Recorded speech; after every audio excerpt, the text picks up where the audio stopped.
আর লাল স্বাধীনতা আর হাসত্তন আর বাফরে হারিলই রাউজানত দুর্বৃত্তর গুলিত বাবা হারানো এক সন্তানের এমন আবেগঘন স্ট্যাটাস ঘুরি বেড়ার সামাজিক যোগাযোগ মাধ্যম ফেসবুকত। আর এই স্ট্যাটাস কান দিয়ে নিহত ব্যবসায়ী জাহাঙ্গীর আলমের ফোয়া মাকসুদ আলম। জানুয়ারির 24 তারিখ শুক্রবার জুমার নামাজত যাইবের ফতত উপজেলার নোয়াপাড়া ইউনিয়নের 4 নম্বর ওয়ার্ডর আসদ আলী মাতব্বর ফারাত ব্যবসায়ী জাহাঙ্গীর আলমরে দিনুত দুইজে গুলি হত্যা করা হয়। নিহত জাহাঙ্গীর চট্টগ্রামের সাক্তাইয়ের সুটকি ব্যবসায়ী। এছাড়াও নোয়াপাড়াত মাকসুদ কমিউনিটি সেন্টার নামে তারারোগ্য পারিবারিক প্রতিষ্ঠান আছে। এই ঘটনায় আব্বাস উদ্দিন নামে আরও একজন গুলিবিদ্ধ হয়। আব্বাস উদ্দিন সম্পর্কে নিহত জাহাঙ্গীরের বাগিনা এবং মাকসুদ কমিউনিটি সেন্টারের ম্যানেজার। তিনি বর্তমানে এভারকেয়ার হাসপাতালত চিকিৎসাধীন আছে।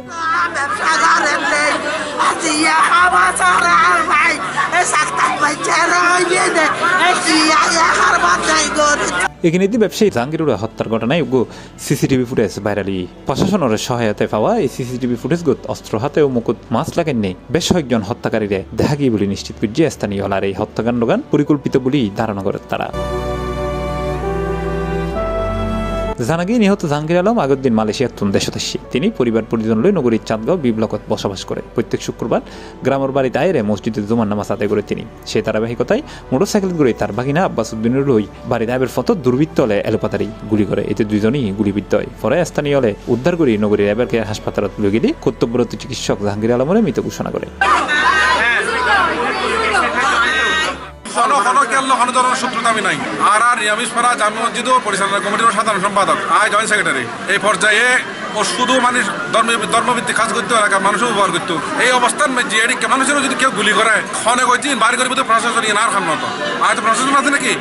রাষ্ট্রের কোনো অস্তিত্ব আছে নাকি? স্বজনরা জানায় তিনি বা তার পরিবারের কেউই রাজনীতির ফরে জড়িত নয়। তার হত্যাকাণ্ডের বিরুদ্ধে কেউ সরাসরি মুখ নকুলিল।